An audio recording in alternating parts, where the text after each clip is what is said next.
बहुत ही रोचक कहानी है गणेश जी का अंधा भक्त। सुफीपुर गांव में एक मोहन नाम का एक लड़का रहता था। अनाथ लड़का था। वह मंदिर के बाहर बैठकर भीख मांगकर गुजर बसर करता था। गांव में शंकर चाचा थे जो बचपन से मोहन की देखभाल करते थे। मोहन उन्हीं के साथ रहता था और वे उसे बहुत मंदिर के बाहर छोड़ जाते थे। रात के समय उसे अपने घर ले जाते थे। इसी तरह समय व्यतीत हो रहा था। एक दिन मोहन ने शंकर चाचा से कहा, चाचा आप मेरा बोझ कब तक उठाते रहेंगे? आप बचपन से ही मेरी देखभाल कर रहे हैं। मैं आप पर और बोझ नहीं डालना चाहता हूँ। आप मुझे मेरे हाल पर छोड़ दीजिए।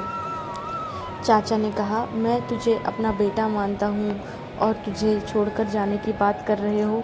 अगर तेरी जगह मेरा सगा बेटा होता तो क्या मैं मुझे छोड़कर चला जाता? यह सुनकर मोहन रोने लगा। तो शंकर चाचा ने उसे समझाते हुए कहा, तू गणेश जी के मंदिर के बाहर बरसों से भीख मांग रहा है। समझ ले, तू उनकी शरण में है। उनकी पूजा किया कर, वे तेरी रक्षा करेंगे। मोहन ने कहा, चाचा हम भिखारी को मंदिर में जाने की इजाज़त नहीं है। मैं तो मन ही मन गणपति जी को याद कर लेता हूँ।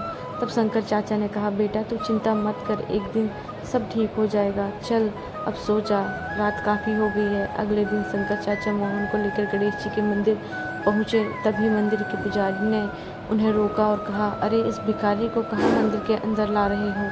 यह तो हर दिन मंदिर के बाहर बैठा रहता है। इसे मंदिर के बाहर ले जाओ। शंकर चाचा ने कहा, क्या भिखारी इंसान नहीं होते? उन्हें पूजा पाठ करने का हक नहीं होता? तुम कौन होते हो पूजा करने से रोकने वाले? इस पर पुजारी बिगड़ गया और उन्हें मंदिर से बाहर निकाल दिया। तब मोहन ने कहा, चाचा रहने दो, मैं यहीं से भगवान की पूजा कर लूँगा। आप मुझे अंधे के लिए झगड़ा मत करो। कहीं पुजारी को गुस्सा आ गया तो मुझे मंदिर से बाहर भी नहीं बैठने देगा। यह कहकर मोहन अपनी पुरानी जगह बैठ गया। शंकर चाचा वापस अपने घर चले गए। मोहन बैठकर भीख मांग रहा था। तभी उसे किसी के रोने की आवाज़ सुनाई दी। उसे लगा कोई बच्चा रो रहा है। उसने टटोलते हुए पूछा, तुम कौन हो और क्यों रो रहे हो? तब उस बच्चे ने कहा, मुझे भूख लगी है और मंदिर के पास की दुकान में बहुत अच्छे लड्डू रखे हैं, लेकिन मेरे पास पैसे नहीं हैं। मोहन ने कहा, कोई बात नहीं, तुम मेरे पैसे लेकर लड्डू खरीद कर ले आओ। यह कहकर मोहन ने अपने पैसे में से 5 रुपये दे दिए। कुछ देर बाद वह बालक मोहन के पास आया और बोला, मैं 2 लड्डू लाया हूँ, एक आप खा लो। मोहन ने कहा, नहीं, तुम दोनों लड्डू खा लो। तुम्हारा नाम क्या है? इस बालक ने कहा, मेरा नाम गगन है, यहाँ पास में मेरा घर है। मेरे माता पिता बहुत काम पर चले जाते हैं, मैं मंदिर खेलने आ जाता हूँ।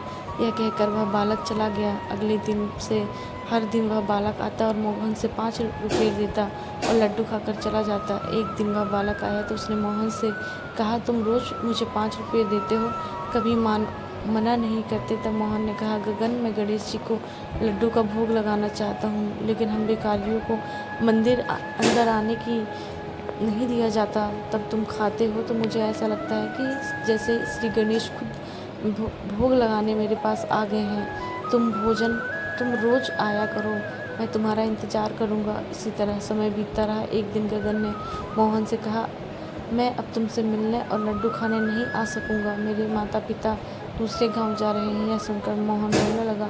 उसने कहा, मैं तुम्हारे बगैर नहीं रह सकता।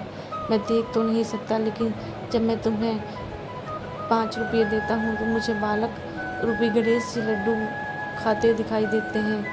तुम मुझे छोड़कर मत जाना, नहीं तो मैं जिंदा नहीं रहूँगा। तब गगन ने कहा, अच्छा ठीक है, तुम मेरे साथ मेरे घर चलो, मेरे माता पिता से बात कर लेना। अगर वे मान गए तो हम रोज़ तुम्हारे लड्डू खाने आता रहूँगा। मोहन गगन के साथ चल दिया। काफ़ी दूर चलने के बाद उसने पूछा, गगन लगता है हम बहुत दूर आ गए हैं, तुम्हारा घर कहाँ है? गगन ने कहा, बस पहुँचने ही वाले हैं। कुछ देर चलने के बाद मोहन ने फिर पूछा, लेकिन कोई उत्तर नहीं मिला। मोहन ने पुकारा, गगन गगन तुम कहाँ हो? लेकिन कोई जवाब नहीं मिला। मोहन घबरा गया। तभी उनका पैर किसी पत्थर से टकराया और वह गिर पड़ा। उसके सिर में तेज़ दर्द हो रहा था। वह उठा और अपनी आंखें खोलकर देखा तो सामने गणपति जी खड़े थे। मोहन उनके पैरों में गिर गया। गणेश जी ने उसे कहा, मोहन तुम मंदिर नहीं आने नहीं दिया गया, इसलिए मैं भोग लेने हर दिन तुम्हारे पास आता था।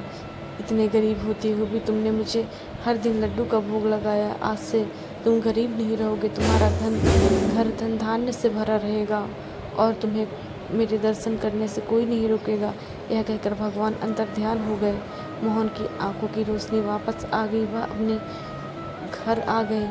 वहाँ उसने देखा कि एक कोने में सोने चांदी रुपये में ढेर सारे लगे हैं। अगले दिन से मोहन नए कपड़े पहनकर शंकर चाचा को साथ लेकर गणेश जी के मंदिर जाने लगा। जब भगवान की पूजा करने से उसे किसी ने नहीं रोका।